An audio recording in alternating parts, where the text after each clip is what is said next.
And we are live. Hello everybody, this is Cables Cruzados, aka Crossed Wires. This is a podcast in which we crosstalk. That means that anybody replying to another person will reply in a different language than the first person was speaking. If I'm speaking English, then Daniel will reply in Spanish, and so on. We have a guest today, but before we introduce him, let me introduce myself. My name is Ignacio, I speak Spanish, English, and I kind of speak Italian, and we'll get into that later. Daniel? Genial. Y tú tienes un canal de YouTube, ¿verdad? Yes, indeed. I have a YouTube channel. It's called Get Real Language, and Daniel will tell you the name of his channel right now. Genial. Bueno, mi canal es mi nombre más o menos, DY Chewy. Nada, me presento, soy Daniel, soy un tío asiático chino, nacido aquí en Estados Unidos y soy de Palo Alto precisamente, aquí en California. Y nada, pues esta vez, bueno, un poco más. Hablo chino mal, o sea, soy un chino chiviado. Hablo un poco de portugués, español de Madrid, español de Andalucía y también, bueno, inglés, mi lengua materna. Bueno, te toca a ti. A ver, me llamo Ian Henkel, vivo en el centro y también en el norte de Estados Unidos, o sea que vivo a como 1 hora y media de la frontera canadiense.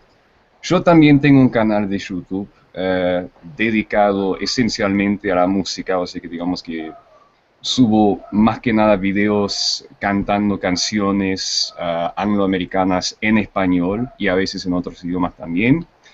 Y hablo, bueno, además del inglés y del español, hablo portugués, algo de portugués, digamos, algo de alemán, algo de sueco y un poco de italiano también. Y recién empecé el catalán, así que... Perfecto, são muitas línguas, não é? Sí. Efectivamente, son muchos idiomas, pero la verdad es que de todos los idiomas que he estudiado, solo hay algunos que realmente domino. Solo hay como 2 o 3, así que... Muito bem, então, uma pergunta. Qual é o tema principal deste Hai episódio? dimenticato il francese, no? Ah, sí, claro, naturalmente. Pero lo que pasa es que el francés forma parte de mi identidad a tal punto que medio que a veces se me olvida que no es más que un simple idioma. Y no es una especie de... no es una religión o algo así. Possiamo fare un piccolo esperimento, Ian? Sí, claro. Possiamo parlare un pochino in italiano e possiamo Los dos. vedere... possiamo vedere se Daniele qui, se puoi capire. Certo, Capisci? mi sembra una idea meravigliosa. Mi sembra Sì, uma mi ideia sembra- maravilhosa. Muito Sí, bem. certo, sí, Semblanza. esattamente. Semblança. Sí, exatamente. Sim. Me parece. Exatamente. Muito bem, gosto da ideia. Então vocês podem falar um pouco em italiano.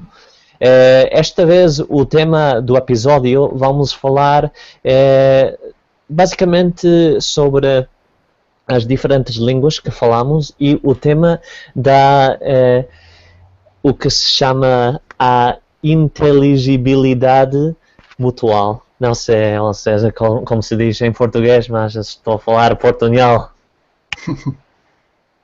Então, esta ideia é basicamente... Podes explicar mais ou menos, Ignacio, o que é a mutual intelligibility?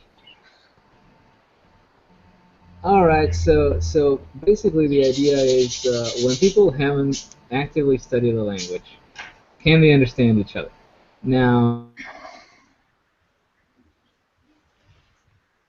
No.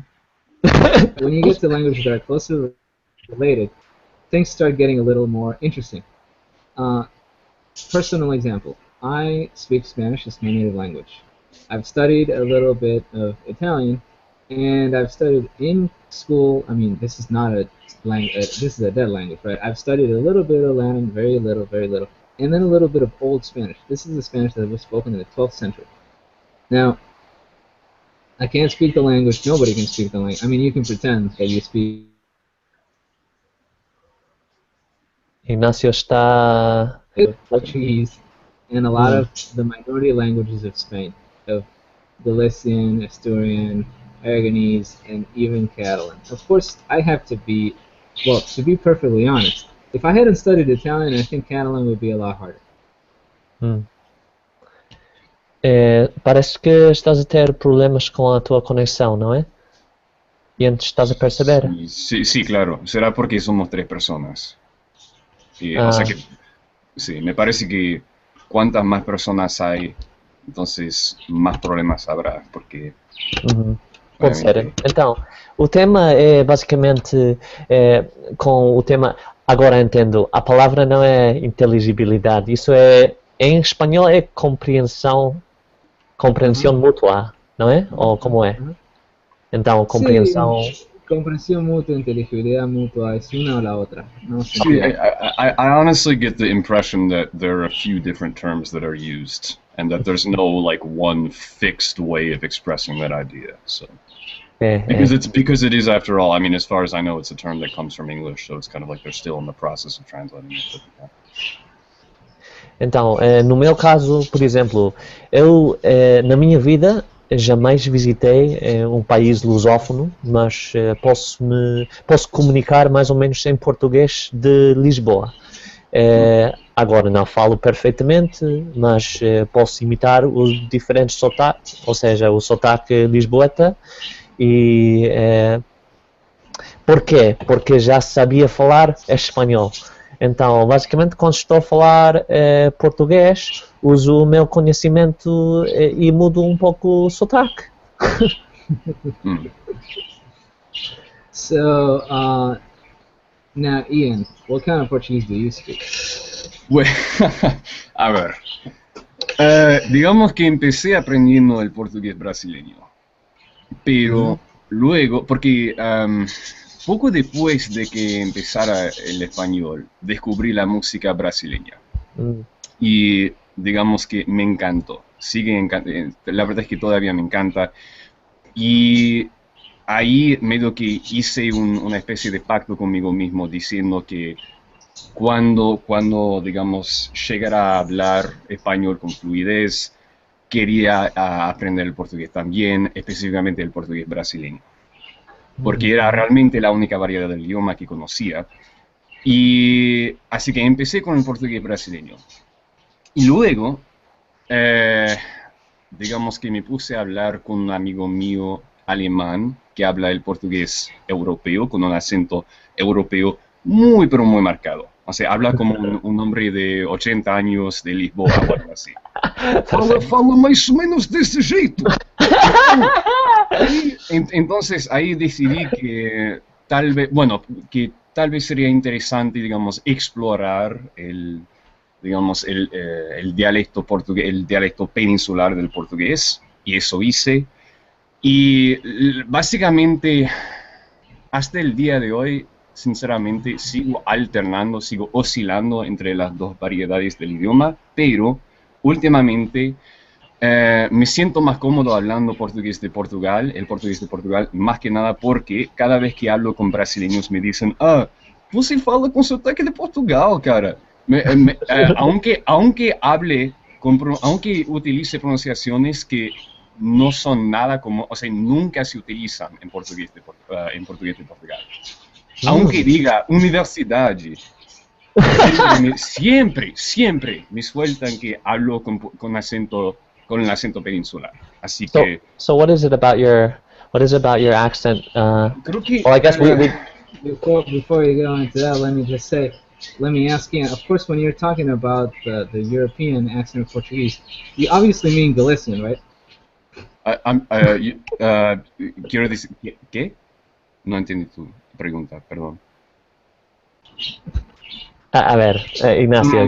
Que entendí, obviamente querés decir y luego no escuché. Yeah, you obviously mean Galician, right? Galician. Sí, claro, obviamente. ¿Cómo no? Não, mas tipo, é um assunto bem complicado.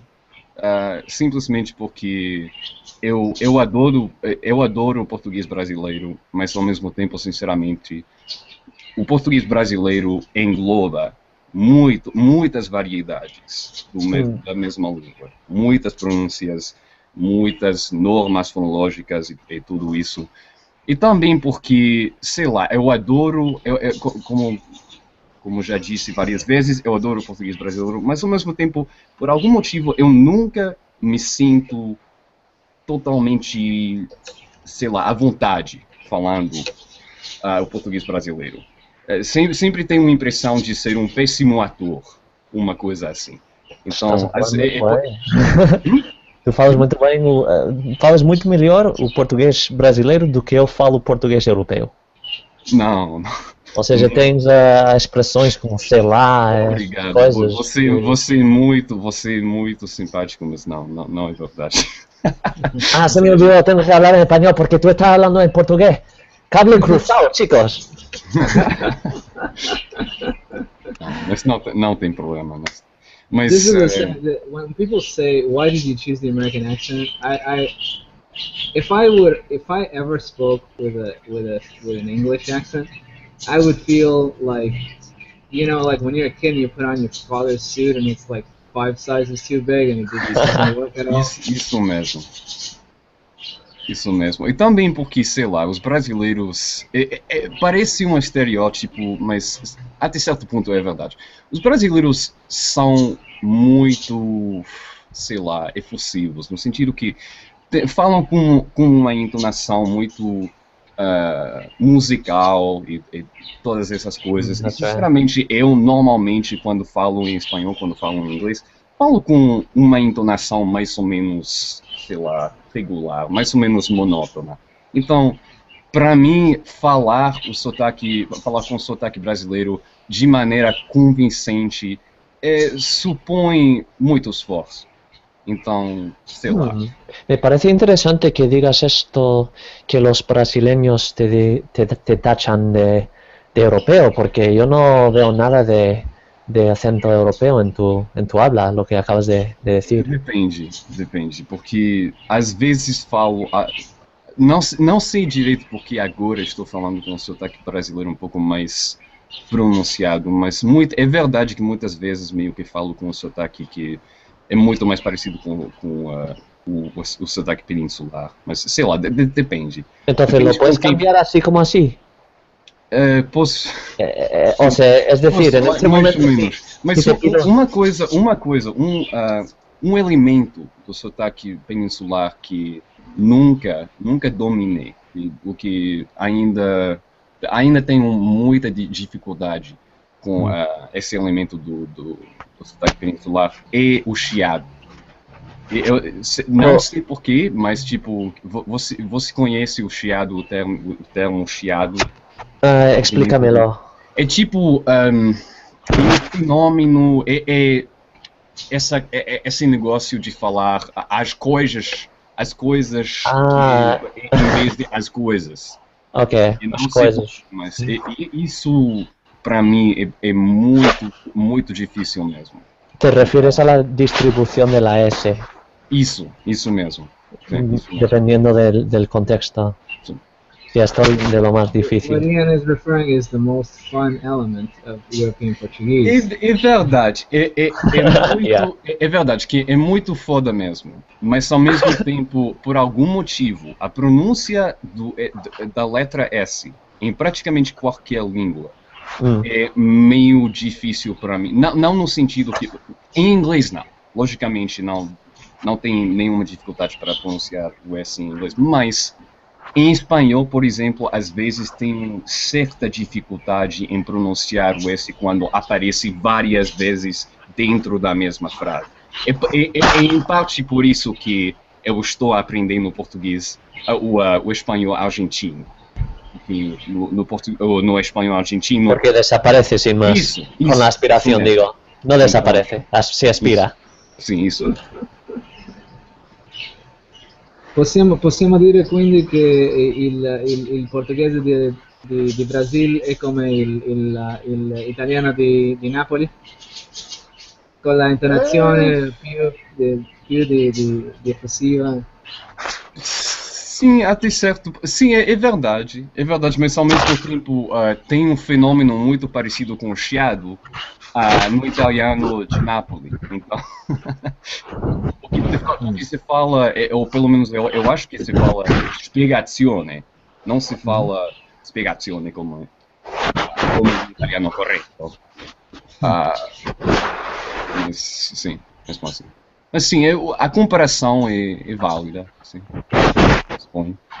Lo que a mí me gusta del acento europeo es la alisión, bueno, por no hablar de lingüística, ¿no? Que se desaparecen las vocales átonas, que no llevan, o sea, la sílaba tónica. Que, ou seja,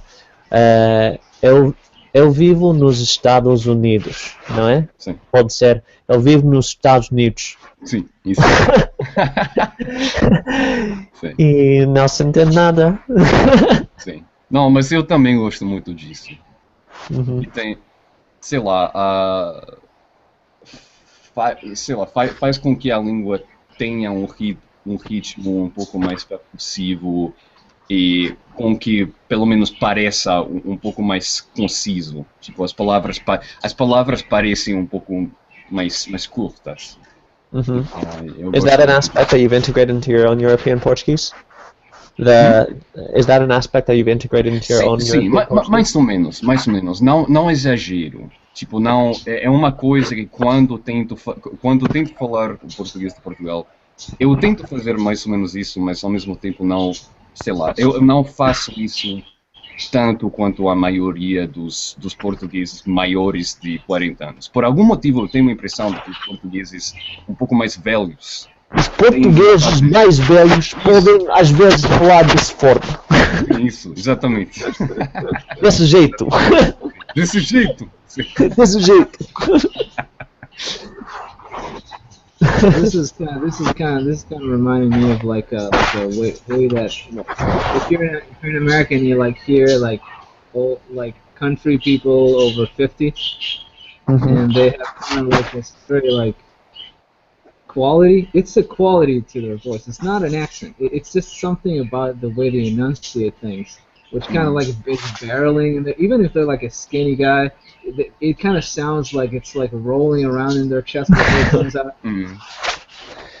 A veces me pregunto si va a llegar un día en el cual va a cambiar de forma drástica mi voz.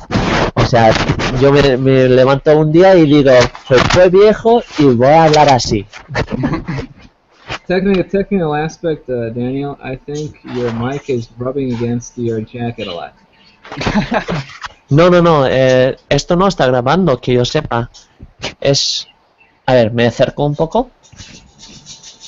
Es que el micrófono está en el Chromebook. Ai, Okay, all right.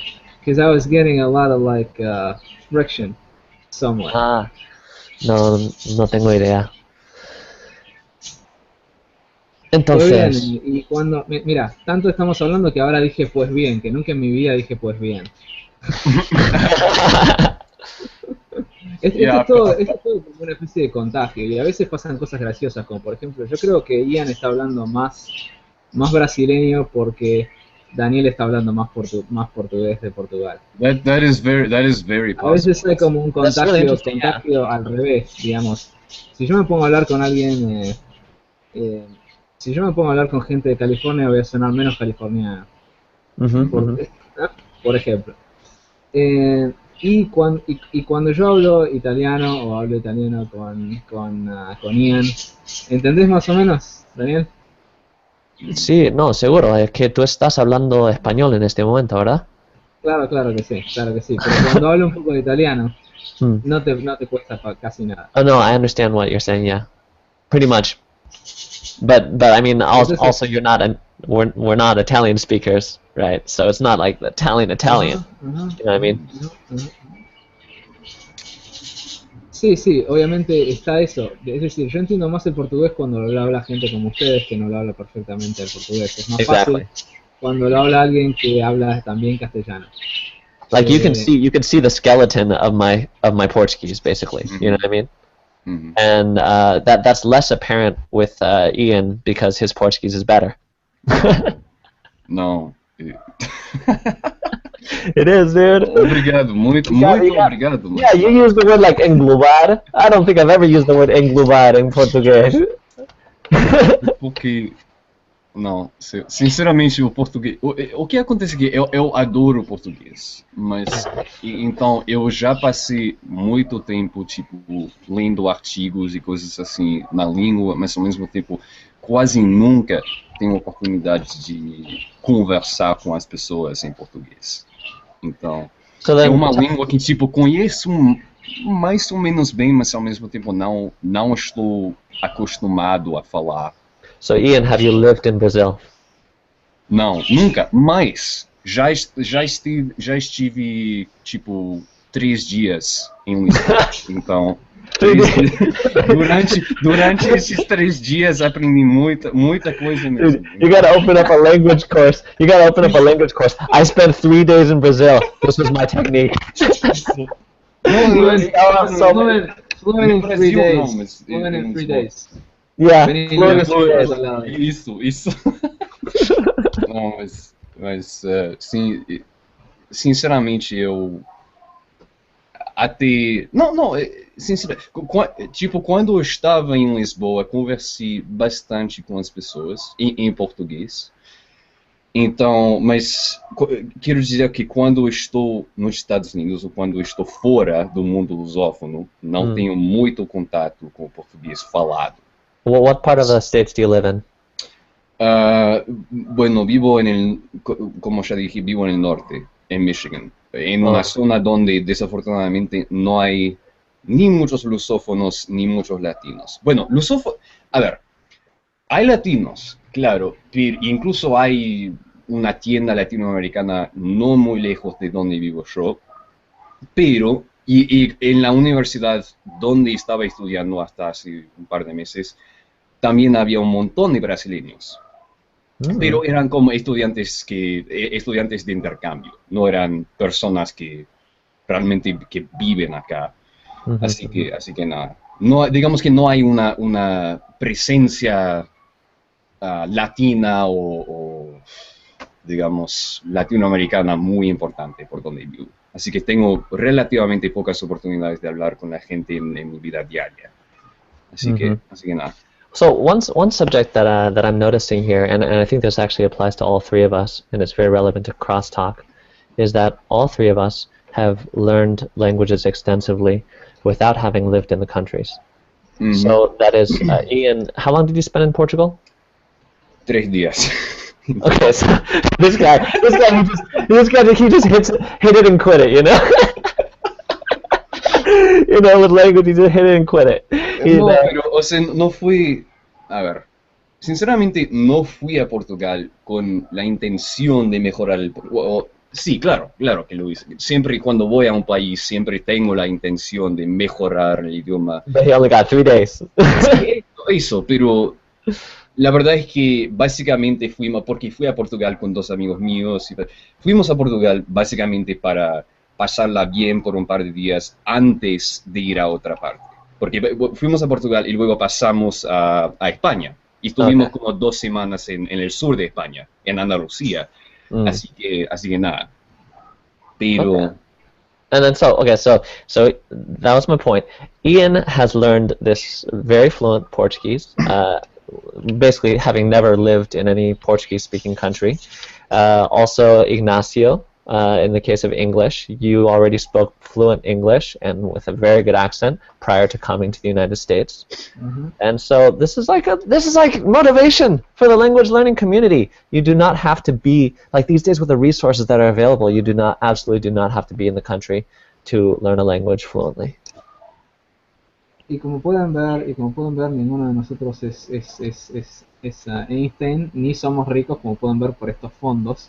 Ninguno de nosotros tiene una estancia, ¿no? Aunque tú no has visto mi televisión aquí.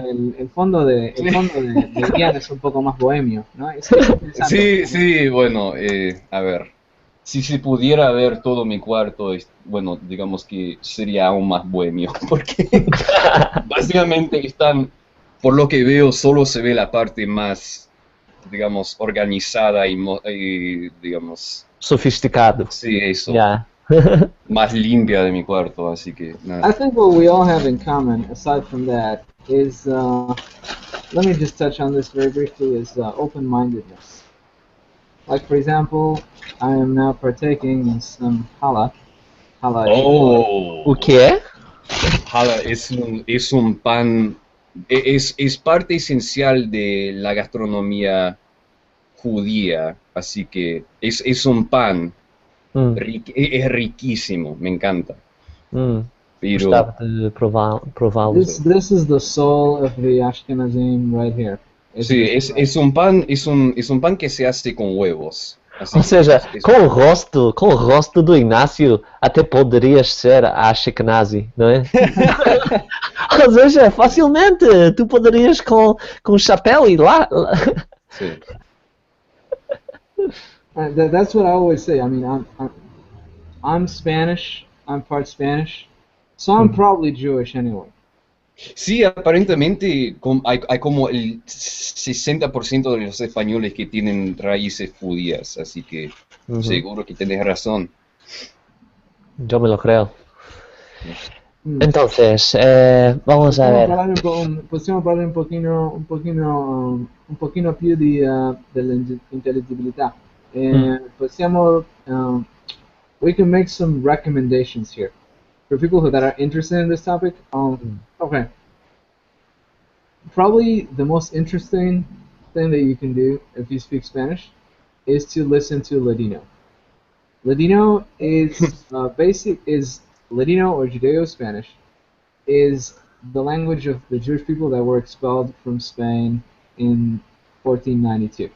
So basically, Ladino is Renaissance Spanish with a lot of loanwords from Hebrew and the other places that the Jews went through. So Portuguese, Arabic, Greek, Turkish, and not because they lived in France, but because of the influence of the French-speaking world and culture, there's a lot of loanwords from French in Ladino.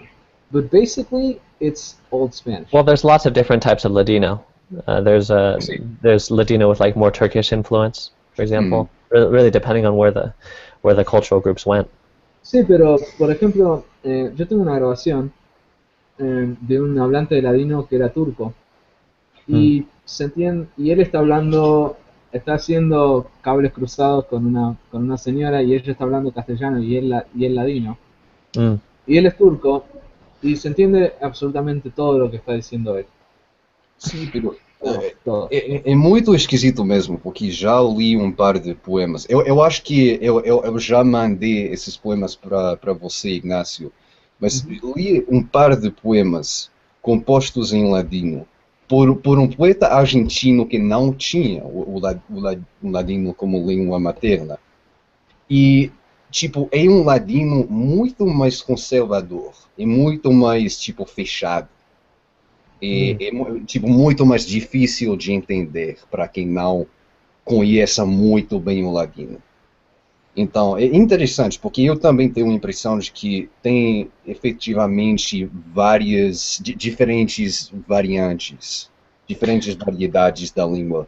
Então, lo que pasa es que yo no estoy del todo de acuerdo con lo que has dicho sobre, o sea, el latino siendo una lengua de renacimiento, que digamos, o sea, esto se dice mucho, ¿no? Pero ha seguido evolucionando a lo largo de los siglos, tal como el resto de las lenguas y en contacto con el resto de las lenguas, como el español, por ejemplo. Entonces, el hecho de nosotros poderlo entender tan fácilmente, pues también es un poco por eso. No sé si... I think that I think Ladino is harder to understand the more loans it has from languages that are not Spanish for Spanish speakers. So lexically it can be complex. But the reason, I mean, obviously it's not Renaissance Spanish. o Quixote não foi escrito em ladino. The system has remained relatively stable, and it's not like Spanish today. It's not like Spanish today. It's really more like Renaissance. I say Renaissance, not Old Spanish, because it's not. It had progressed a little further, and some distinctions had disappeared. But there's things that are still there, like examples. Ladino has v, right? Oh, Ladino has sh. Ladino has j, j, and Z.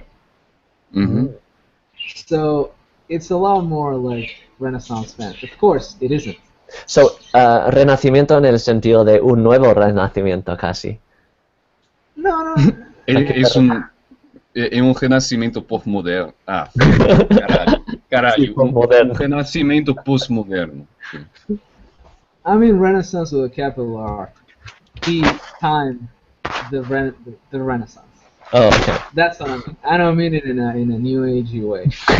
In a new agey way, I mean, you know, sadly there's no Ladino Renaissance. A lot of them are living in Israel now, and they're just learning Hebrew, and you know, they're losing speakers. Entonces, ¿qué tal si, o sea, si damos algunos consejos para los que quieren aprender una lengua parecida a una lengua que ya saben hablar?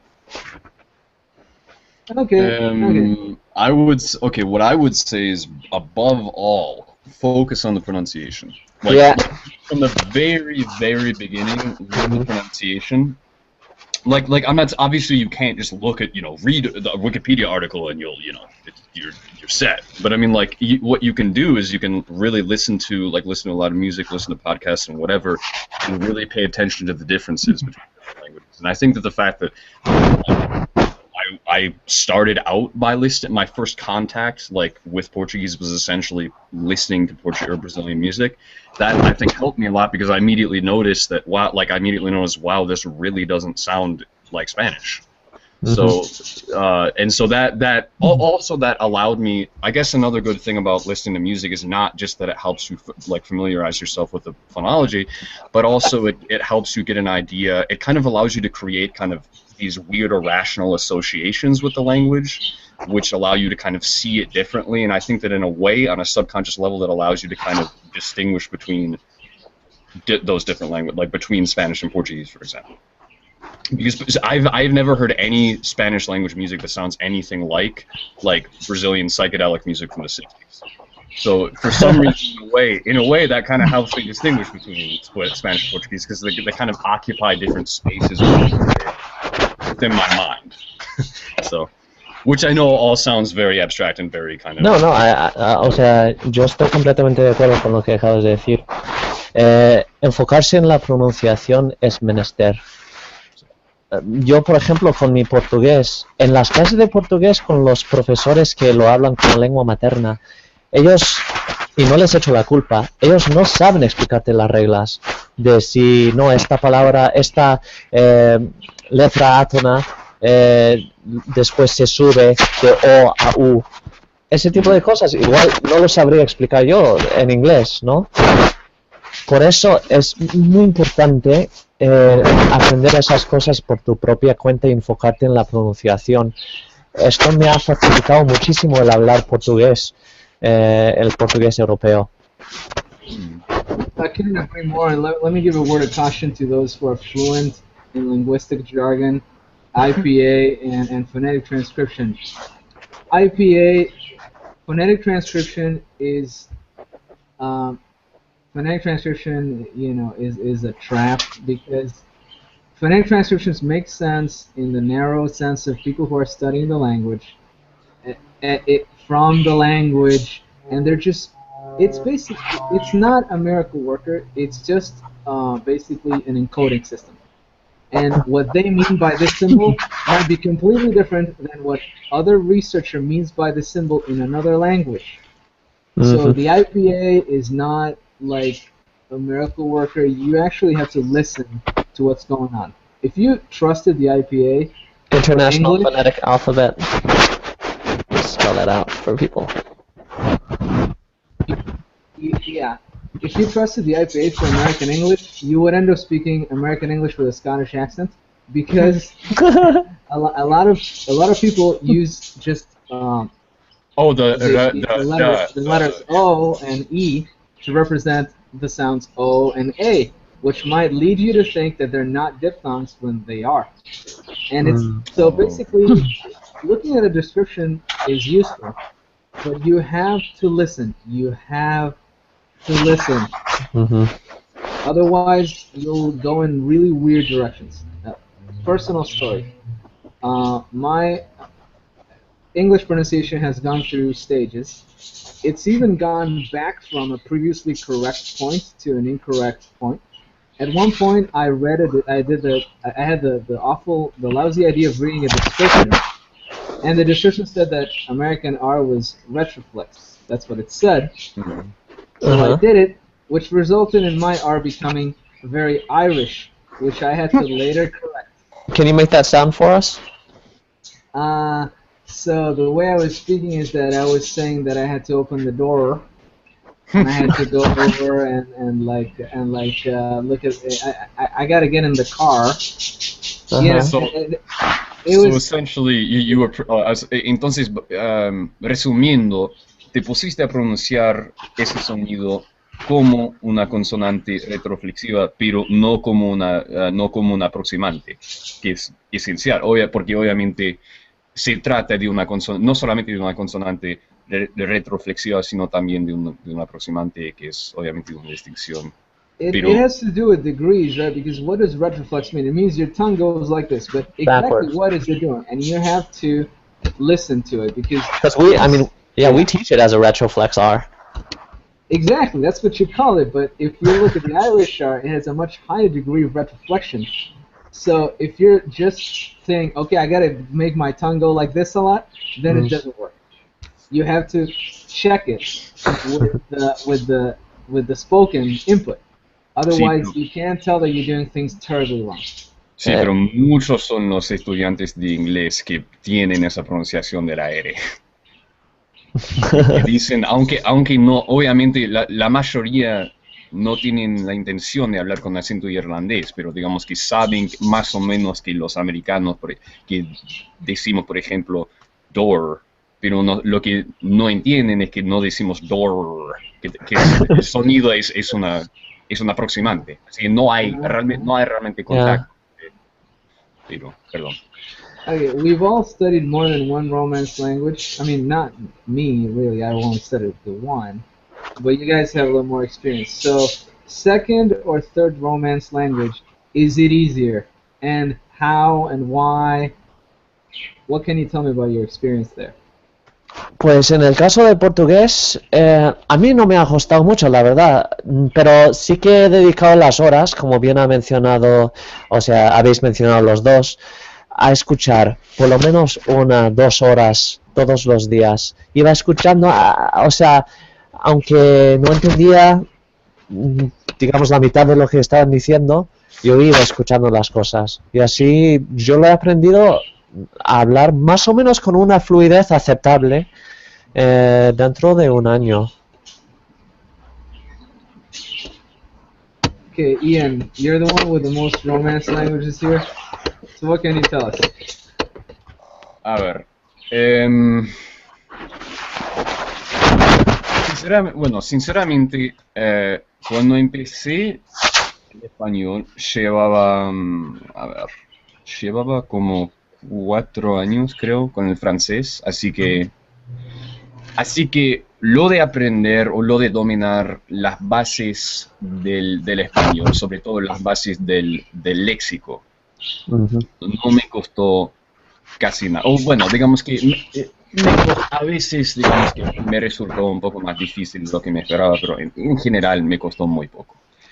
Así que, pero al mismo tiempo, el español para quien solo sabe hablar sueco, francés y inglés, como era mi caso en aquel entonces, el español presenta ciertas dificultades que quizá no sean muy aparentes, digamos, a primera vista, por así decirlo.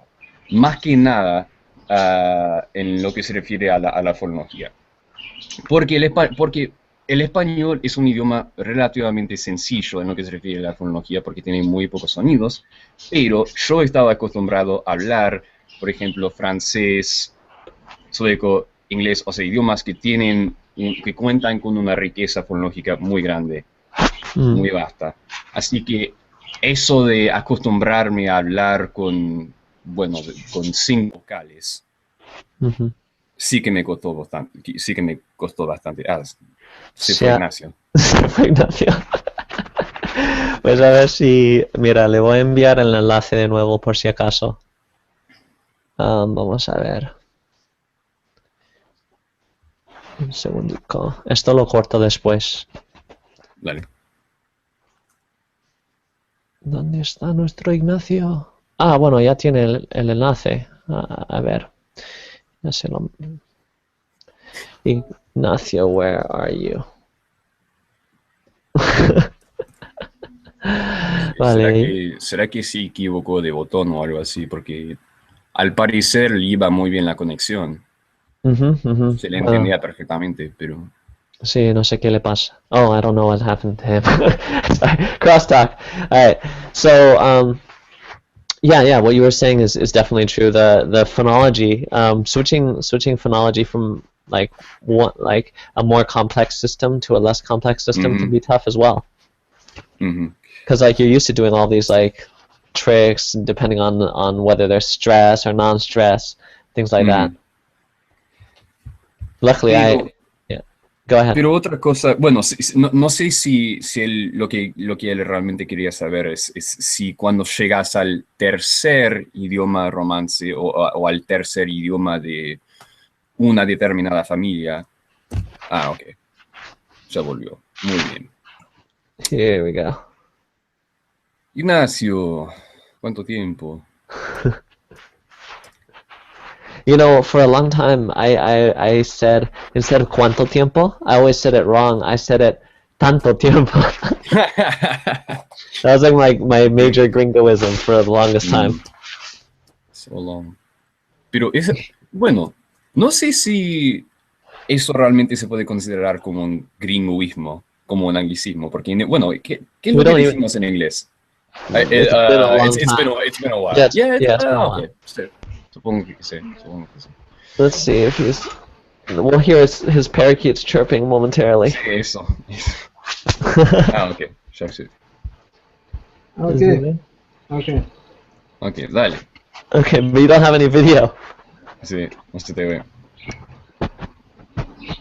So, Ignacio, no se te ve. Oh, you can't see me? No. Oh, okay, ahí está. Oh, te has dejado. Okay, sorry. Okay. Can you see me?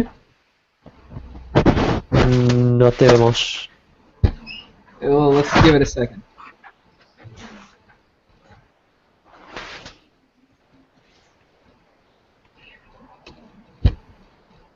All right, now we can see you. Dale, sí, ahora sí te veo. Dale. All right, so the internet has decided that we're doing this in 2 parts. Yeah, that's fine. I guess I kept the broadcast going. I can just cut out the part where you disappeared. Okay, genial. Entonces, ¿en qué? Estábamos hablando ¿de qué estaban hablando? Porque yo... Consejos para los que están aprendiendo varios idiomas romances, o que, digamos, ya saben varios idiomas romances y quieren empezar uno nuevo o algo así. My only advice that I can give is develop an emotional connection to the language. Otherwise, you'll just think, well, this is fine. I can kind of understand it now, and I'm not really interested. And develop a passive ability and forget about it. O sea, para mim conselho seria não depender demais das tuas aulas, porque as aulas sempre são muito limitadas e tenho certeza que nós temos praticado muito além da aula e é por isso, não por as aulas, que aprendemos bem as nossas línguas, não é? See, I mean, I honestly, to combine essentially both of, like what you both just said, I guess Portuguese is a very good example of like a language with which I have a strong emotional connection because, for the reasons that I've talked about before, and yet, I guess like it's not a language that I really like. I often find myself in a situation where I need to use it. Whereas Spanish, honestly, I don't feel quite as strong a connection, like an emotional connection to Spanish. But at the same time, I find myself in a situation. I very often find myself like kind of like obligated to speak it just because I have a lot of friends who speak it and whatever, and I even have friends who don't speak Spanish as a native language, but they're used to talking to me in Spanish and whatever. So I guess either form an emotional connection with the language, or put yourself in a position where you kind of need to speak the language. That's a real, yeah. Make friends make friends with people who really like to speak the language, or who have it as their native language or whatever. So, yeah. Esto te va a ir, sí, qué buen consejo. Porque después te ves obligado, porque es tan fácil en un momento de bajón dejar la lengua. Pues si tienes amigos que se van a comunicar contigo en la lengua que estás practicando, pues ahí te ves obligado y vas a conservar. Tu nivel. Es absolutamente necesario. Per esempio, io ho un solo amico di Olanda, ma è assolutamente essenziale per almeno parlare un pochino d'olandese, un pochino, e questo è assolutamente necessario. Se non lo fai, l'idioma va via. It kind of just floats away. If you have somebody to talk to, even if it's just one person that you can talk to every once in a while, that'll keep it going. Otro consejo, aunque sinceramente este consejo es un consejo que no le serviría, no le servirá de mucho a todo el mundo, pero me parece... ¿estás hablando, Ignacio? No. Ok, vale.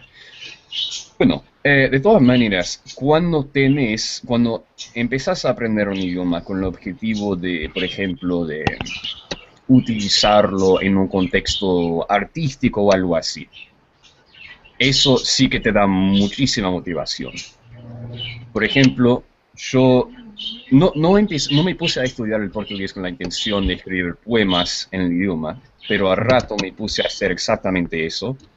Y eso, durante la época en la que aún estaba escribiendo poemas más o menos regularmente en portugués, tenía muchísima motivación. Básicamente insistía en pensar en portugués, tanto como pudiera. Entonces, si te lanzas pequeños desafíos así, digamos que si creas pequeños proyectos, digamos, dentro de tu aprendizaje de un idioma, eso también te puede ayudar un montón, así que... Yeah, that's a fantastic piece of advice, and I've had similar projects like that. Like for me, for a long time, it was understanding Spanish rap.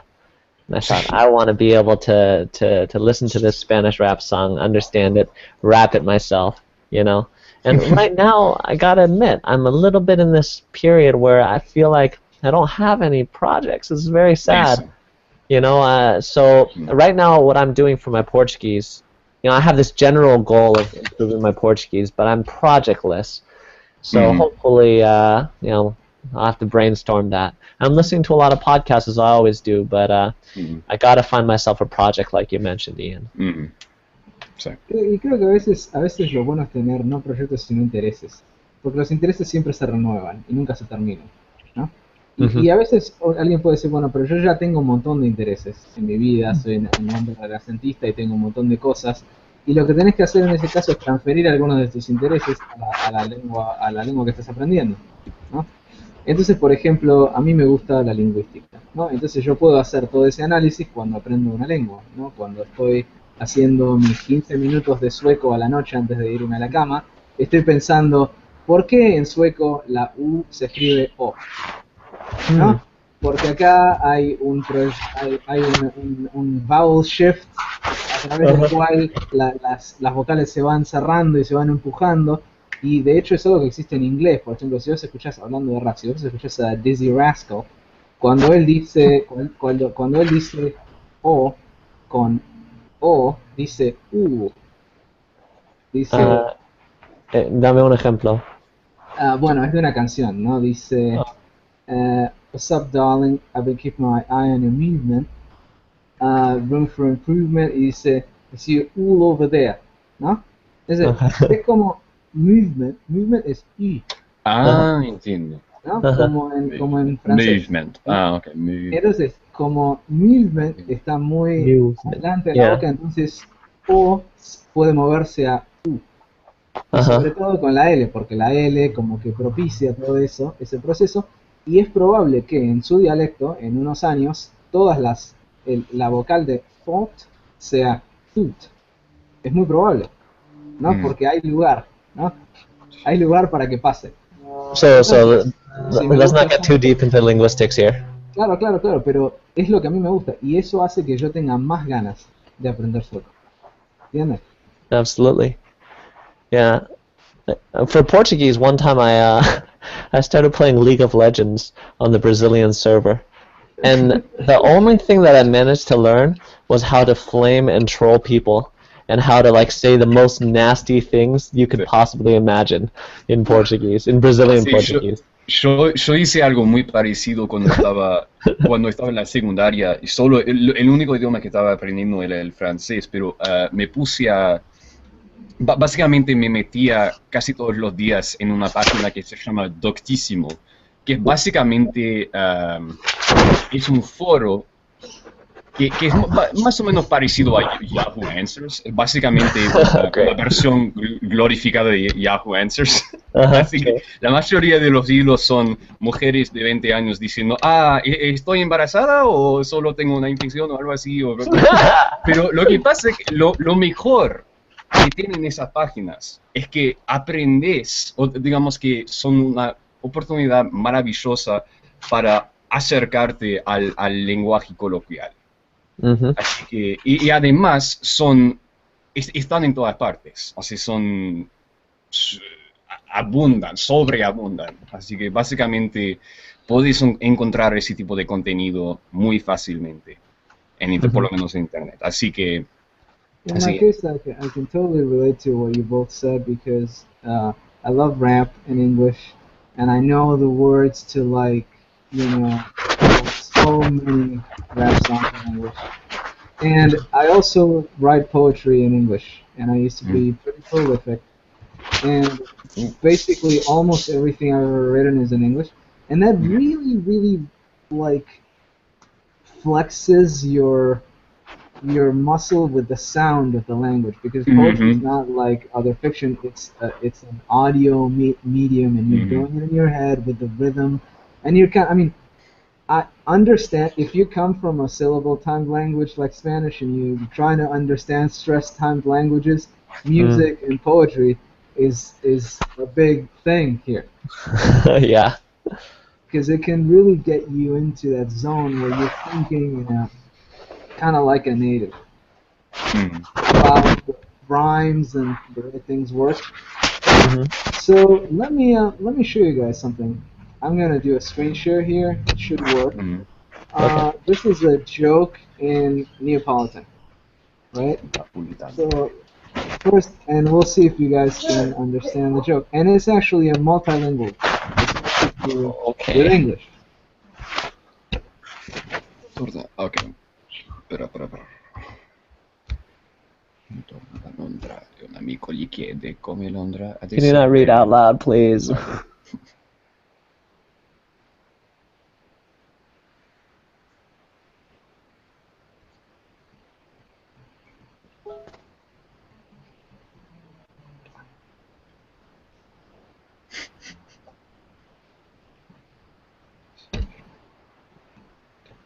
I would need to read this slowly. I can't read it under pressure. So, should I... No entiendo. Lo único que no entiendo son las últimas 3 frases. Es la parte que empieza con pon a ser su ayud, etc. Ok, bueno, vamos a tratar de hacer una traducción. Y yo no hablo napolitano y no entiendo todas estas palabras, pero más o menos dice esto. Bueno, las dos primeras frases están en italiano, ¿no? Un napolitano vuelve de Londres y un amigo le pregunta, ¿y cómo es Londres? Y ahí él empieza a hablar en napolitano y dice, es muy linda, pero pero estos ingleses son raros. ¿Y por qué? Eh, al ómnibus, al colectivo tan alto le dicen bus, es decir, bajo. Y a las calles tan largas les dicen street, es decir, estrecha. A los caballos les dicen horse, es decir, oso. Cuando hace frío dicen cold, es decir, caliente.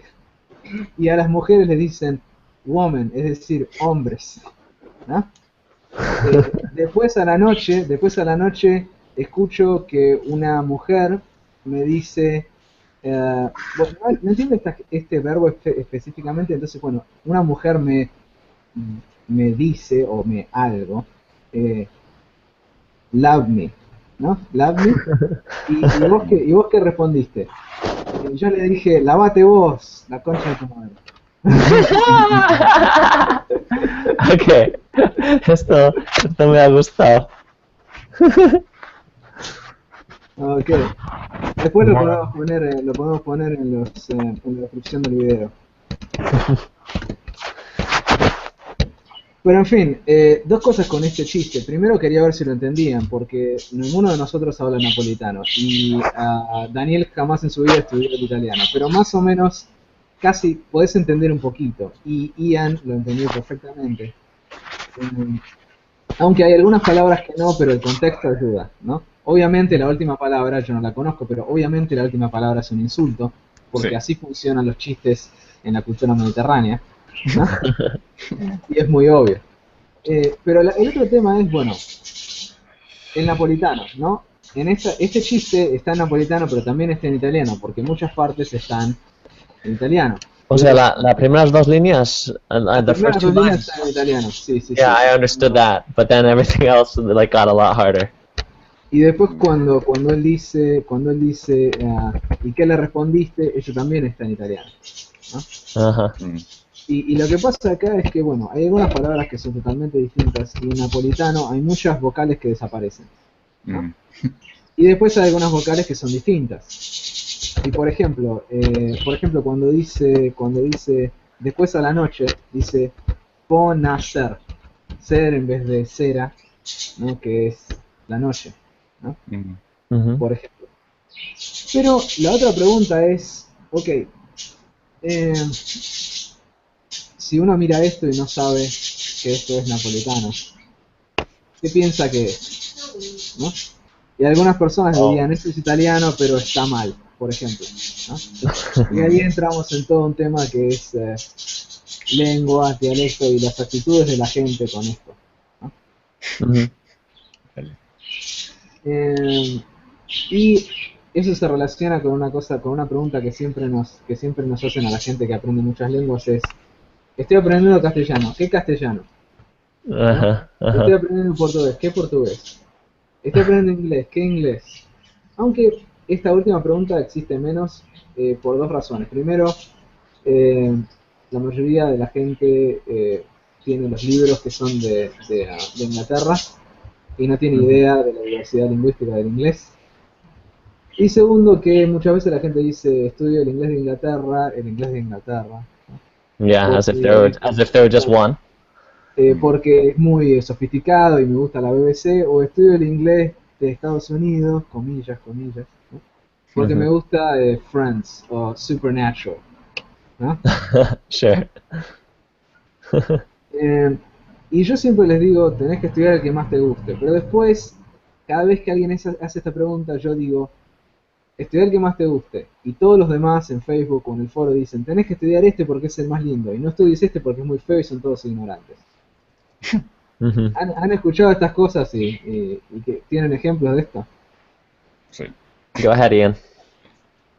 Well, let's see. In general, almost not every time, but very often when I speak to Spanish speakers from outside of Argentina, and they realize that at least my intention is to speak with an Argentinian accent, they tell me, well, I don't understand why you did that. I don't understand why you chose the Argentinian accent because, you know, it's really, it's just very strange, and I've even been told, you know, they say some things, they meant voceo, really, that are just not correct. you know, objectively, they're just wrong. And Of course. and another, then the second part of the digamos el discurso que me sueltan, the lecture that they give me, is that they tell me that Mexican Spanish and Colombian Spanish are so much nicer and so much more correct, and sometimes even Spaniards hear Mexican and Colombian Spanish and they say, really, you guys speak better than us. And even the RAI, Tus amigos no conocen ningún español. yeah, probably not. They're probably people, yeah. but they say that. They say, like, I once talked to a Spaniard. I once talked to a Spanish guy, and he said that actually Colombians speak better than us. Oh, and great. so, and I mean, I have nothing against Colombian people, or you know, the different dialects that are spoken in the country, but I've heard a lot of Colombian people speak, and they use a lot of slang, and they have strong accents a lot of times. And they don't speak like a perfectly neutral Spanish. Like I genuinely don't understand that. Mexican Spanish I can understand to a certain degree because it's the dialect that's used in dubs and whatever, and you know. But Colombian Spanish I don't really understand. But I guess the most important thing is that yes, a lot of times people have told me things like that. That, you know, Argentinian Spanish is a strange, you know, incorrect. It's a corruption of the Spanish language, and you know, it's an aberration, and so yeah. Lo mismo decían algunos argentinos con mucha plata en el siglo XIX y por suerte hoy ya no lo dicen más. Sí. Lo mismo con el voceo y etcétera, etcétera, etcétera. Pero digamos, una cosa que vos dijiste que es el neutro. Bueno, yo nunca escuché el castellano neutro, como tampoco nunca escuché el inglés neutro, como tampoco nunca vi un dragón o una quimera, ¿no? Digamos que por lo menos lo que yo opino es que eso no existe y es un mito. Y eso significa lo que yo entiendo. Pero por otro lado, eso lo que yo entiendo es un poco confuso, ¿no? Porque, bueno, hablamos de inteligibilidad mutua, ¿no? Y hablamos de lo que la gente entiende, pero una cosa es lo que la gente entiende, otra es lo que dice que entiende. Y otra es lo que piensan que vos como extranjero vas a entender. Eso. Hay gente que me dice, por ejemplo, el acento escocés es muy difícil para los extranjeros. Yo creo que el acento escocés, si vos aprendés el inglés en Escocia y hablás castellano y no tenés contacto con otros dialectos, creo que el escocés objetivamente es más fácil que los demás. You speak English o castellano. Claro, porque el sistema vocálico del escocés es un sistema germánico y complejo, pero es más parecido al español. Sí, efectivamente. Y además es rótico, lo cual es muy útil para la gente que no habla inglés. Sure. And in fact, I've seen that. I've seen your, I guess, hypothesis regarding Scottish English borne out in reality, because I've talked to Scottish people who have managed to learn Spanish and speak it with a very good accent. And I think that that's in part due to the fact that they actually speak a language which is phonologically much more similar to Spanish than, say, British, like RP or my variety of English. So yeah. I love Ian's voice. He's so radiofónico. It's like, well, Ignacio, I'm glad you mentioned that. I'm just like straight up from the streets. I love it. All right, so my turn. Let's see. So one thing that's interesting. I lived in Mexico before living in Spain. So the question that I get all the time is, well, why don't you speak Mexican Spanish? That is, I'm supposed to be indebted to the place where I first obtained my fluency. ¿Son mexicanos quienes dicen eso o son personas de todo el mundo hispanohablante? They're generally people that get to know me well. Like in the beginning, they'll just think I'm Spanish, right? But then once they hear my story and they found out, well, wait, but you lived in Mexico first. So why don't you speak with a Mexican accent? And then I say, well, you know, at the time that I was living in Mexico, I tried to speak with a Mexican accent, but mostly it was just a gringo accent. And then later I became interested in the Spanish accent when I was more able to learn Spanish because of my great experiences in Mexico. But I get that a lot from Mexican people, like, ¿por qué decirte aprender a hablar con acento español, acento gallego? Dicen. Sí, también en Argentina se dice gallego. Sí, acento gallego, por así decirlo. Sí, en vez del acento mexicano. Y se me hace rara la pregunta porque es simplemente la variedad que me gusta. Desde hace mucho tiempo, incluso cuando estaba en México, durante mis últimos meses en México, pues yo estaba haciéndome el pesado intentando hablar con la Z. Yeah. But let me ask you something. It's like this is something I've been thinking about lately, which is that, like, I mean, because I've studied linguistics and because I like to think that I try to be open-minded, um, I'm very much against any kind of language prejudice or pigeonholing or that kind of thing. And I'm very strongly in that camp. I don't need any convincing. And even though you guys don't have the same story that I have a general feeling that we agree on the broad picture. But we might not agree so much on the finer points, but we'll see about that.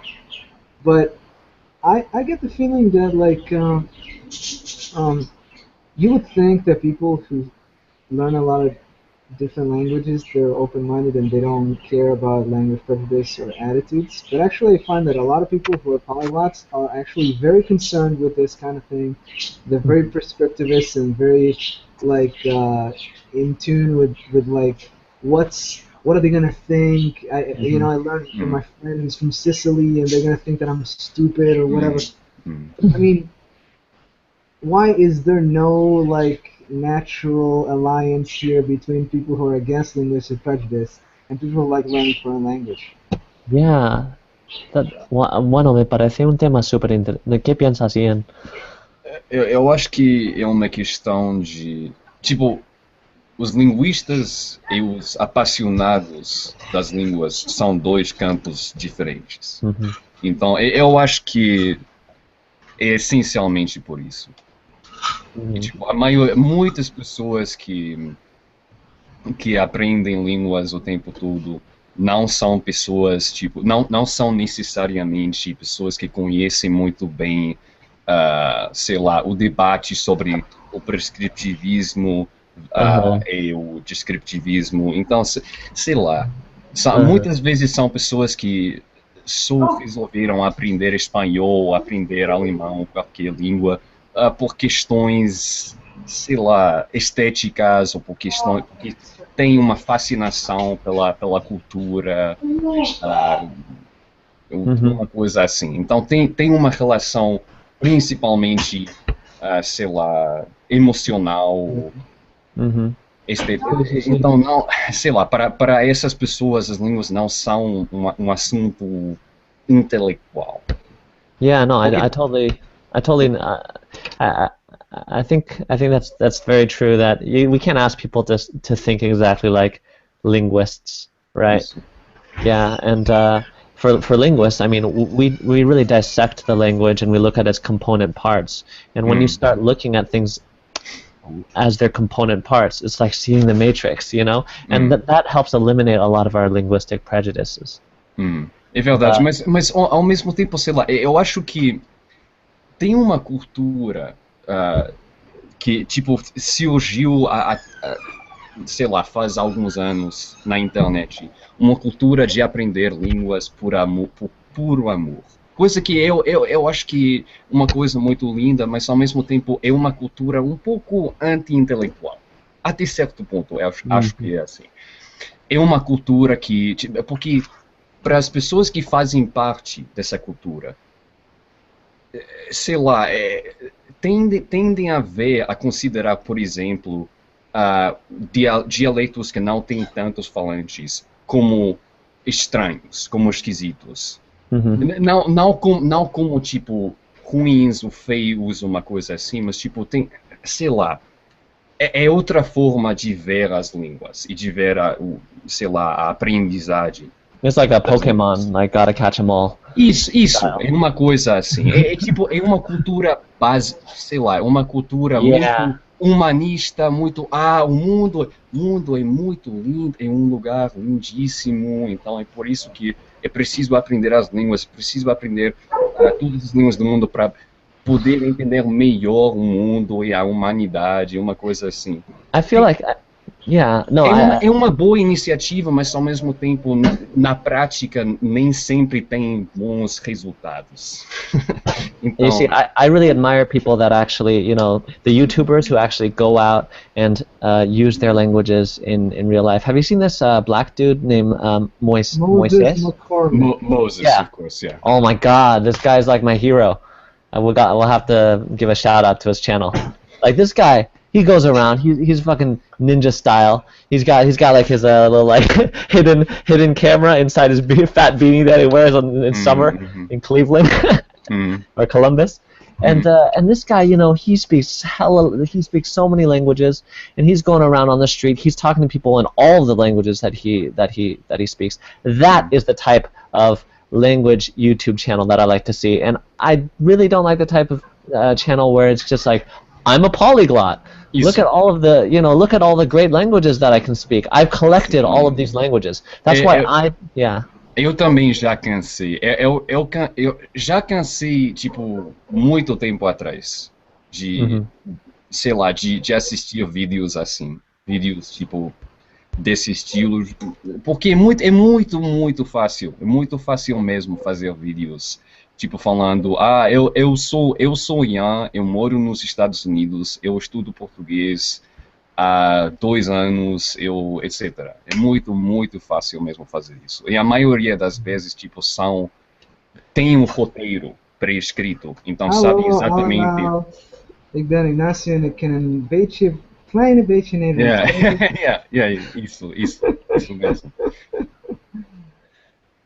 Let's bring this down to like something like more concrete, so that we can talk about like this kind of thing more in practical terms, and that's got to do with the choices that we have personally made when it comes to language learning.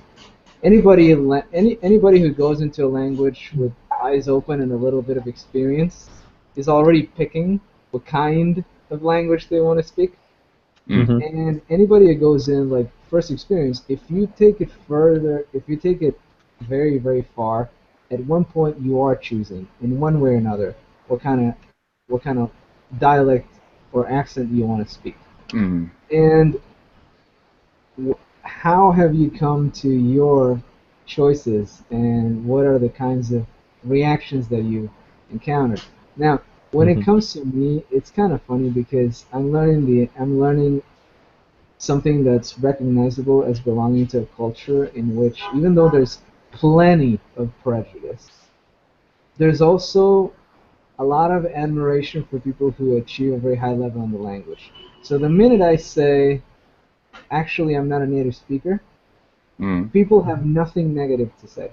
And I think it would be interesting if I did not divulge, to see what they think. Well, what do you mean that they don't? But I don't really like to do that. I don't really like to like do experiments with people, so I always actually tell them the truth that I'm not a native speaker. But I mean, like, okay, so I'm here in San Francisco, and I got a lot of pronunciations that are not San Francisco, and people have their own opinion and so and so. And obviously, people here, you know, they're very nice, or if they're not nice, they're at least passive aggressive, so they don't give you crap. But like, I would like to go to a place that was like more outwardly snobbish, and see what happens, because I think it's kind of cute how this kind of thing like unfolds, where somebody says something in a certain way, and then in a very subtle way, people are kind of telling them that it's wrong. Like, there's a video called like hard to watch video on YouTube called "That One Word You Say Different." Of course, that's not the title. The title is "That One Word You Say Differently," which makes it more annoying. Because it's like pretension is embedded in the title. Anyway, like it's about this girl and her boyfriend says pillow instead of pillow, right? And she gives him shit, and it's just hard to watch because you're just thinking she's such a dick, right? But this kind of thing happens all the time. It's like micro little situations where I say bag or class or whatever, and people kind of look at me kind of a little weird, and it's not like aggressive, but there's something there. There's something there. There's something prickly there. So what Bueno. are your experiences with this kind of thing? Bueno, yo me siento cualificado para hablar sobre este tema precisamente porque yo hablo con acento andaluz.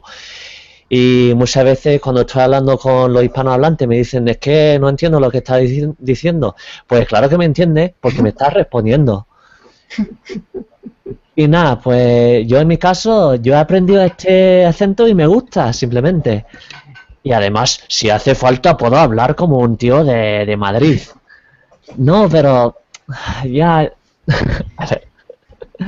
No, en mi caso, yo decidí mandarlo todo al carajo y simplemente aprender esta variedad porque me interesa. Ujú. Y la gente te juzga y además, o sea, en parte yo quiero que el mundo llegue a conocer el acento andaluz. Y por eso, pues, publicó mi vídeo y tal. Chino hablando andaluz, es que es la cosa más falsa porque yo ni soy chino. Yo soy más gringo que Ian. But that's the whole thing. That's the whole thing. It's not fake. Okay. Like anecdote, personal anecdote. I had a student. He was from Spain. He was from Madrid, right? He lived in the Canary Islands, but he was from Madrid. First class we had, I was teaching him English, right? He asked me, and it was genuine curiosity, right? There was no. He said, "When you're speaking English, why do you speak like that? Why don't you use your accent?" Wait, ¿En serio? O sea, tu acento, o sea, en español hablando inglés.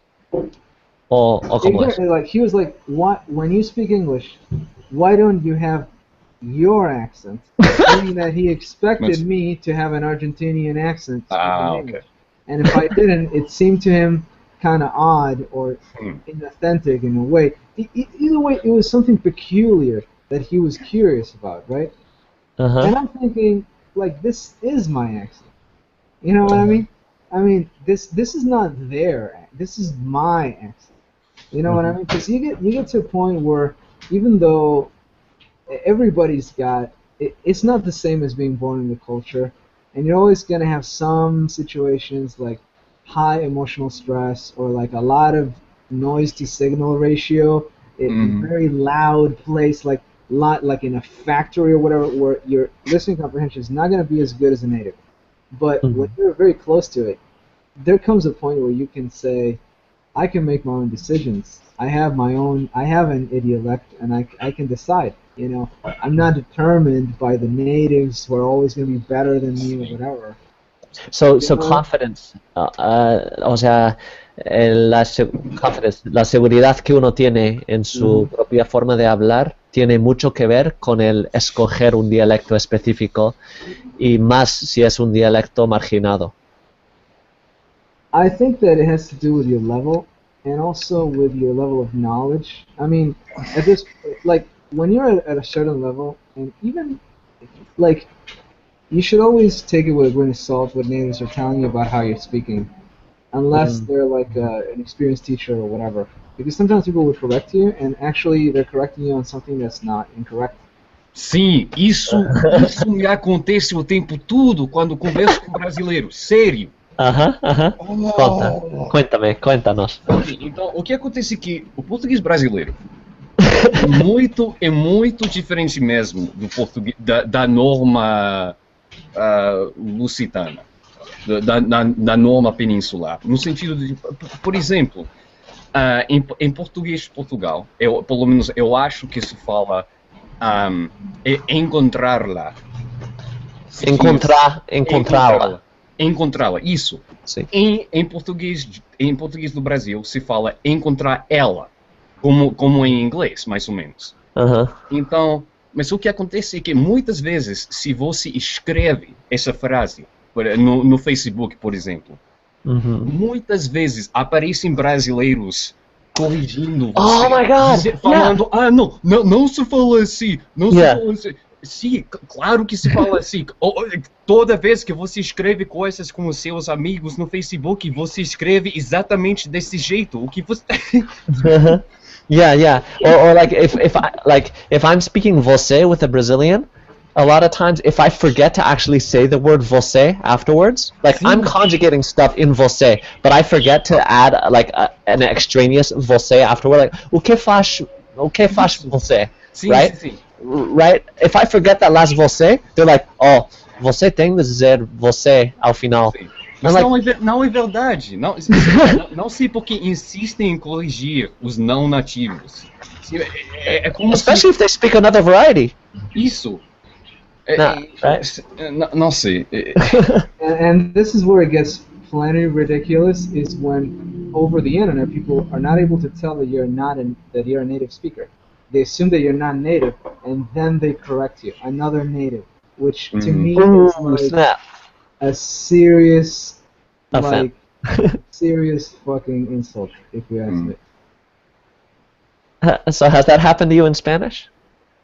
Yes. ¿Te ha pasado alguna vez? Cuéntanos. Yes, so this guy was posting like this guy likes Game of Thrones and he's studying Spanish, so he translated this bit like a poetic thing. So I'm like, instead of correcting his version, I just said, "This is mine," and I didn't say I'm a native speaker or anything. I just assumed that he would think that I was or whatever. But I don't have like my real full name there, and people don't know. I mean, and then when I write English, it's pretty good, so they don't. It confuses people. Uh-huh. So then I get this girl from Spain telling me that my thing is wrong, and I'm like, this is poetry. I'm not being literal.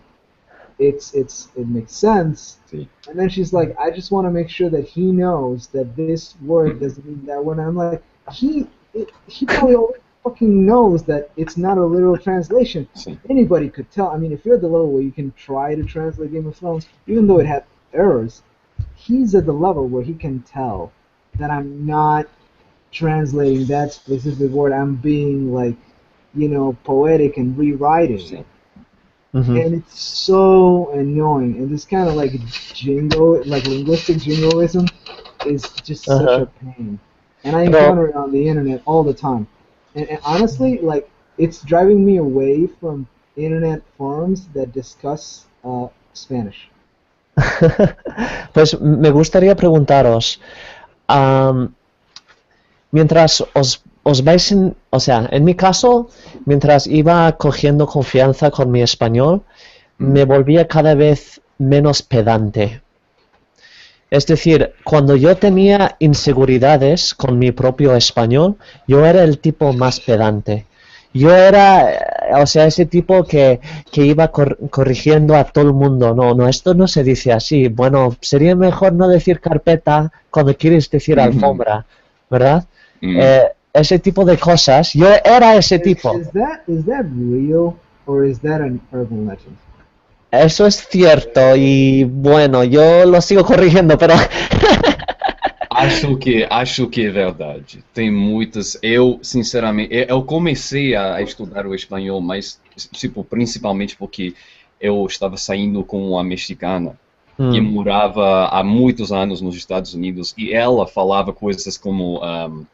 Alguma vez falou: prefiro los libros actuales em vez de los libros de papel. Oh, okay. Y no los libros electrónicos, así que... Oh, okay. Ya, no. Sí, carpeta, alfombra, sí. Pero, bueno, mi pregunta, have you guys gotten less correcting people as you guys have started feeling like more confident in your own language? Ainda não. You still correct people? Sei lá, o que eu faço é que This is why I wanted Ian to be on this episode. Não, mas o que acontece aqui, eu não sei se sou pedante mesmo no sentido de que, tipo, corrijo as pessoas constantemente, simplesmente porque me dá prazer. Que me dá um prazer sádico. Não é assim. É simplesmente que, tipo, quando eu estou conversando... Por exemplo, tenho uma amiga tipo, da Alemanha, e que aprende espanhol. E muitas vezes o que ela faz é que, tipo, quando não sabe alguma palavra, passa ao inglês. Fala o que é que ela quiser falar em inglês. E eu, por exemplo, aí eu falo a palavra que ela estava procurando em espanhol. Então, ou, por exemplo, se tem algum sei lá, se faz algum erro gramatical, uma coisa assim, então corrijo ela, porque, sei lá, Well, eu that's the estou proper, tentando ajudar that's the ela, eu context. não faço isso, mas That's claro, understandable. isso, But I'm mas talking about like you're out with your friends, for example, who also speak Spanish well. Maybe they don't speak it as well as you, right? Now, are you going to correct them? Imagine a friend that's maybe a little bit worse than you, but still speaks it fluently. Those are the ones you got to be careful about. de- Yo, em yo creo, geral, yo creo em que tenés que geral, tener cuidado. não, em geral não faço isso. Às vezes faço simplesmente porque sou muito pedante mesmo. Eu sou, sou muito particular com, sei lá, com... Não, não, em geral não faço isso, sinceramente. Mas é verdade que eu sou meio... algumas pessoas me chamaram de purista, mas não sou purista mesmo. É só que eu gosto muito das palavras e sou muito particular. Tipo, quando uso uma construção que eu acho muito inelegante mesmo, então, sei lá, fico com uma vontade irrepressível de corrigir essa construção. Mas, em geral, não, tipo, calo a boca. Em geral, calo a boca, não falo coisa nenhuma. Well, Yo creo what que about todos you? tenemos una posición, digamos. En mi caso, yo tengo una posición a favor de la diversidad lingüística. Y en cierta forma eso es una posición que es, en cierta forma es una posición dura, porque cuando yo estoy con otra persona que habla otro dialecto, no necesariamente estoy tratando de adaptarme a ellos. ¿Entiendes? Ni siquiera en otra lengua que no es la mía. Y eso es una posición. Es decir, no, tampoco hay posiciones no políticas o no neutrales, ¿no? Digamos, yo estoy diciendo algo cuando digo, incluso en clase, bueno, dos de nosotros damos clases, ¿no? Y cuando yo estoy con alguien que le estoy ayudando con el castellano, y yo digo algo y ellos me dicen, ¿por qué se dice así? Y a veces yo digo algo que es no estándar, y cuando ellos me dicen, ¿por qué se dice así? Yo le digo, esto se puede decir así o así, y las dos están bien, y yo te puedo explicar por qué, si querés. Y si ellos quieren, yo les explico, y después les digo, hay gente que piensa que bla, bla, bla, de esta conclusión. Okay. Pero yo la uso, y está bien. Si querés usarla, no la corrijo. Si no querés usarla, no la uses, y así, ¿no? Digamos, en la clase tiene que estar esto, tenés que como decir... Ou seja, porque... mas eu estou a falar principalmente de fora das aulas. Por exemplo, Ignácio, quando tu estás a falar com uma pessoa que sabe falar bem o inglês, mas tu sabes falar perfeitamente, podes dar um conselho às vezes, fazes ou não fazes? If they're paying me, of course I do it. Não, fora das aulas. Fora das aulas. I know, I'm just fucking with you. Like, I used to be kind of a Samaritan, but I've learned that it's not a good idea. And so I never correct somebody who has not asked me specifically and like directly to correct them. If they don't want me to correct, if they haven't said, I assume that they're not interested, and I don't correct anything. The only thing I do is I ask questions if they say something that is so confusing that I can't understand. Then I say, what do you mean? Or do you mean this? Sí, eu or também did faço you mean this or that? Me parece que es una buena regla general. Si no te han pedido que lo hagan, que no lo hagas. Yeah, because it can be, and the same thing applies, I think, to the same kind of like social skydiving that Moses does.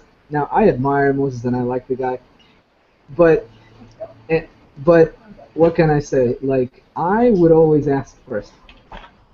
Now, of course, for the videotaping, right? Yeah. Well, not just the videotape. I mean, yeah, that too, but also just the going into the language. Now, of course, I know why he does it. It saves time to say, do you speak Vietnamese in Vietnamese than just in English. And also, it kind of weeds out people because if you say, "Do you speak Vietnamese?" in English, the guy might say yes, but he doesn't. So he's kind of saving time. He's cutting corners. I personally wouldn't. I totally know why he does it, and I don't think it's rude necessarily, but I wouldn't do it. I mean, I don't even do it in Spanish. Like, if I'm here in the States, I never start speaking Spanish until I know the person can speak it, because I don't want to be a dick about it. But if I know that they can speak it, of course I'm gonna speak it. Well, I mean, o sea, tú eres hablante nativo, así que no tienes que preocuparte sobre todo esto de que si van a pensar que les estás juzgando, ¿verdad? Pues mientras que Ian y yo tenemos que hacerlo, ¿no? Tenemos que tener un poco de cuidado cuando hablamos en español, porque muchas veces la gente te puede responder incluso, no es que yo hablo perfectamente el inglés, ¿por qué me estás hablando en español? Sí. Así que mi estrategia con esto, yo siempre me pongo a hablar un poco en inglés, o sea, esa cosa pleasantry, ¿no? O sea, hey, what's up, how's your day going? Y después, inconscientemente, y comienzo a hablar en español. Y después, Admittedly, that's never... Honestly, the only time that has ever happened, that like I've talked to someone in Spanish who I knew was a Spanish speaker, or who like I had reason to believe that they were a Spanish speaker, and it like didn't go over well, was when I was at a friend's engagement party of a friend of mine, and there were a bunch of guests who were Latinos, and I did this with most of them, and I spoke Spanish all night with them, but there was this one guy who I like repeatedly kind of like tried to speak Spanish with him, and he just like didn't respond. So I don't know if he like was not like if he spoke English with like a pretty pronounced like Mexican accent. So he's like Iranian or something. Yeah. He was just pissing him off all night. Right. Sí, bueno, pero a veces puede pasar esas cosas y a veces es la gente y punto, digamos, es una cuestión de piel. Por ejemplo, hay una verdulería muy cerca de mi casa y ahí trabajaban dos flacos mexicanos. Y uno de ellos me hablaba en castellano y el otro no. Y jamás me habló en castellano. Y él me entendía, y yo le decía algo y él me entendía y me respondía en inglés. Y es algo muy raro y yo no sé por qué, al día de hoy no tengo la menor idea por qué. Y nada, a veces tenés que decir, es esa persona y no soy yo. Con ellos, efectivamente, sí. Además, bueno, now that you mention it, you kind of remember the bad apples, just like the one that Ian mentioned, right? And but honestly, I can count them on the fingers of one hand in my entire life. Imagine how many hundreds of Spanish speakers I've interacted with, right? And probably like maybe 2 of them have responded that way. So maybe I'll take back my original claim. I tend to be careful about it, but I think that maybe you don't need to be that careful about it. Maybe you could just do this Moses approach. You know, because Moses, he's a nice guy, you know, he goes up to people, he'll be like, you know, he's got some balls. Moses got some balls, you know. Right? No, I think that maybe I'll try and be less fearful about speaking Spanish, because also, like, at this point, I can kind of convey myself as if I were a native speaker, so that helps as well, you know. Sí, digamos, cuando tenés un nivel alto es cuestión simplemente y digamos, yo no lo hago por una cuestión lingüística, yo lo hago por una cuestión social, ¿no? Una perlita con esto, ¿te acordás de Yucatasia? So what do you do? Tú lo haces, ¿qué haces? Alright, so what I do is that I try to pick up clues. I listen. Usually this happens in a store, right? So you can see them interact with other customers. If they interact between like the co-workers or with the customers in Spanish, and you can tell right away whether somebody speaks it well or not. If I can know, I just open with Spanish. If I've had no clues, but I have an inkling, I will ask them straight away. In English, I will say, "Hi, do you speak Spanish?" And they kind of get a funny look on their face, because usually when people ask that, and they asked it in the way that I just did, with no noticeable Spanish-speaking accent, they're like, "Why are you asking me?" Right? So they always kind of say yes, or they kind of have this weird smile, like, "I don't know where you're going with this." And then I start speaking, and then they always get this look on their face, like, "Jesus Christ, this is not American." He's one of mine, you know, like he's like an incognito. Yeah. That's great, man. I get that a lot.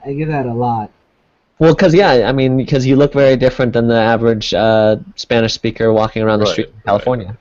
Yeah, yeah, yeah. In California, I do, I do. And the funny thing is that I found out that people like expats, immigrants don't hang out in the same places. People who get like qualified worker visas working for Google and they're like from Peru or Argentina, they don't really necessarily hang out with other Latinos at all. And I Mhm. think it's a class thing, really. Yeah. And also, it's about like they want to seek out the people from their own country because that's the culture that they miss, and they feel no kinship whatsoever to Latino culture, which is something that only exists in America.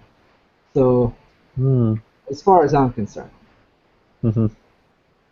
so that's another can of worms that I just left open. So Yeah. feel free to chip in on that one. Bueno. Entonces, ¿qué tal os parece si lo vamos dejando para este episodio? All right, yeah. Let's. The funny thing is that I do this, and people who speak English have no idea what I mean. But this means vamos redondeando, que significa vamos terminando. Ah, vale. Sí. Sí, casi me tengo que ir. Ok, dale. Entonces la seguiremos otra vez y seguramente en algún momento tendremos de nuevo a Ian de invitado haciendo el triangulation. ¿No? Vale, me parece Y genial. para la próxima bien. voy a tratar de hablar más italiano y para no ser menos. Bien, entonces, nada, aquí lo dejamos. Muchas gracias a nuestro invitado especial, Ian. Gracias. Seguramente. Yo soy Daniel. Ignacio. Ujú. Y nada, nos vemos la próxima vez. Catch you guys later. Let's. Hasta luego.